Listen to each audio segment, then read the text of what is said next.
Hello বন্ধুরা, HD Faruk মালদ্বীপ চ্যানেলে আপনাদেরকে জানাই স্বাগতম। আবারও আপনাদের মাঝে আরেকটা ভিডিও নিয়ে আসলাম।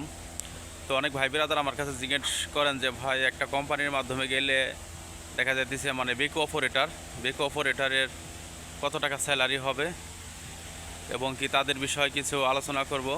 তো দেখেন, অনেক সময় আছে আপনারা যে কমেন্ট করেন, আসলে আমি কমেন্টে রিপ্লাই করতে পারি না, কারণ ব্যস্ত থাকার কারণে। এদেশে মনে করেন যে আমি সাধারণ একজন ওয়ার্কার, সবসময় দেখা যাচ্ছে কাজ কাম নিয়ে ব্যস্ত থাকি। তো যে সমস্ত ভাই বিরাদার আমার কাছে বেকুর অপারেটরের স্যালারি বিষয়ে জানতে চাইছেন, তাদের উদ্দেশ্য কিছু কথা বলবো। এবং কি দেখা যাইতেছে বেকুর অপারেটরদের মালদ্বীপে আসলে কেমন কি সুযোগ সুবিধা, সে বিষয়ে কিছু আলোচনা করব। তো মূল আলোচনায় চলে আসি। দেখেন, যারা অপারেটর বোঝেনি তো, বেকুর ড্রাইভারদের মূলত দেখা যাইতেছে, যদি আমি অনেক আগে একটা দুইটা ভিডিও দিয়েছিলাম, তো অবশ্যই জানি না সেই ভিডিওগুলো হয়তো সেই ভাই বিরাদারের চোখের সামনে পড়ছে, এই কারণে সেইগুলোর দেখে তারা কমেন্টের মাধ্যমে আমার কাছে জানতে চাইছে। তো যদি দেখা যাইতেছে ভালো কোনো বেকো অপারেটর হয়, যদি পাথর বসাইতে পারলে তার স্যালারি হচ্ছে $1000, যার বর্তমান বাংলাদেশে টাকা গিয়ে দাঁড়াবে প্রায় 1,20,000। তো দেখেন, এটা হচ্ছে কি, বাংলাদেশি লোকজন খুবই কম পাথর বসাইতে পারে এই দেশের। আর আমার ভিডিওতে দেওয়া আছে, দেখবেন আপনারা অবশ্যই পাথর বসানোর ভিডিও দেওয়া আছে। যদি ওরকমভাবে কেউ পাথর বসাইতে পারেন নদীর সাইড দিয়ে, তাহলে তার বেতন কিন্তু একবারে 100% কোম্পানির মাধ্যমে আসলেও $1000 হবে, বাংলাদেশের প্রায় 1,20,000 টাকা।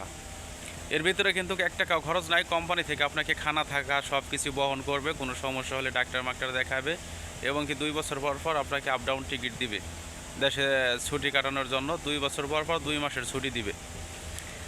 আর দেখা যাইতেছে যে মূলত যদি পাথর বসাইতে না পারেন, এমনি যদি দেখা যাইতেছে সিম্পলি শুধু একটা বেকো অপারেটর হন, তাহলে আপনাদের কাজ হচ্ছে, মনে করেন দেখা যাইতেছে এক জায়গায় একটা বিল্ডিংয়ের কাজ হবে, ওখানে কিছুটা মাটি খনন করতে হবে।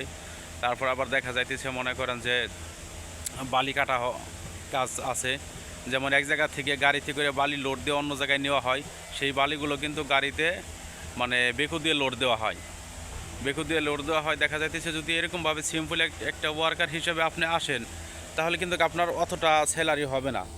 হ্যাঁ, সিম্পলি দেখা যাইতেছে যদি বালি কাটতে পারেন বা আবিজাবি এই সমস্ত কাজ কাম করেন, দেখা যায় অনেক সময় আছে বড় বড় গাছগুলো কিন্তু মনে করেন যে বেকু দিয়ে চার সাইড খনন করে তারপর ওই গাছগুলো কিন্তু উঠানো হয়। তো যদি এরকম হয়, তাহলে কিন্তু দেখা যাইতেছে আপনার স্যালারি আসবে মনে করেন যে আপনার $600। $600 আপনার স্যালারি হবে। আর এই $600 স্যালারি মনে করেন যে আপনার নিজে একটা জিনিস হিসাব করেন যে $100 বর্তমানে বাংলাদেশে যাচ্ছে 12,000 টাকা। তাহলে $600 আপনার কত টাকা আসতেছে? 600 5 বরং 60, 6 বরং 72,000 টাকা আসবে। এটা কিন্তু আপনার শুধু বেসিক স্যালারি, এটা কোনো ওভার টাইম কিছু নাই, এটা শুধু বেসিক স্যালারি আপনার $600 হবে। এবং কি দেখা যাইতেছে যদি ওভার টাইম করেন, ওই আপনার যে স্যালারিটা, ওই স্যালারিটার গড় হিসাব করে আপনাকে ওভার টাইমের টাকা দিতে হবে। তো যারা এরকমভাবে আসতে চাচ্ছেন আসলে বেকো অপারেটর হিসেবে, তারা অবশ্যই যারা এরকমভাবে সাধারণভাবে বেকো ড্রাইভার আসতে চাচ্ছেন, একটু নর্মালিভাবে, তারা হয়তো দেখা যাইতেছে আপনার বেসিক স্যালারিটা $600 হবে, আর বাদ বাকি আপনার $600 প্রত্যেক দিন কত টাকা আসে সেইটা হিসাব করে আপনাকে ওভারটাইমের টাকা দেওয়া হবে। এবং কি কোম্পানির মাধ্যমে আসলে দেখা যাইতেছে আপনার যাবতীয় খরচ, আপনি আগে যে বলছি ওইটারও কিন্তু যে সুযোগ সুবিধা, এইটারও সিম্পলি একই রকম সুযোগ সুবিধা। কেননা একটা কোম্পানিতে 10 জন লোক যদি থাকে, কে লেবার কে মিস্ত্রি, আসলে কিন্তু কইটা শুধু পার্থক্য হয় তার স্যালারির বিষয় গিয়ে।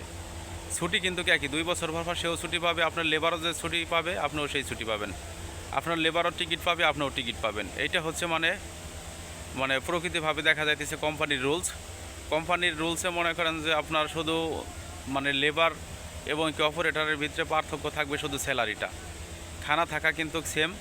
এবং কি আপনার দেখা যাইতেছে ছুটি, দেশে আসা যাওয়ার টিকিট, রিটার্ন টিকিট সব কিছু কিন্তু সেম হবে। তো যারা এইভাবে আসতে চাচ্ছেন তাদের উদ্দেশ্যে বলতেছি, আলহামদুলিল্লাহ আপনারা আসতে পারেন, সমস্যা নাই। অবশ্যই যদি আমার ভিডিওটা ভালো লাগে, আমার চ্যানেলটাকে সাবস্ক্রাইব করে পাশে থাকবেন, এবং কি মালদ্বীপের নিত্য নতুন ভিডিও পেতে অবশ্যই আমাকে সহযোগিতা করবেন, এবং কি সুন্দর সুন্দর কমেন্ট করবেন আপনারা। আপনাদের কমেন্ট অনুযায়ী ভিডিও দেওয়ার চেষ্টা করব। ধন্যবাদ।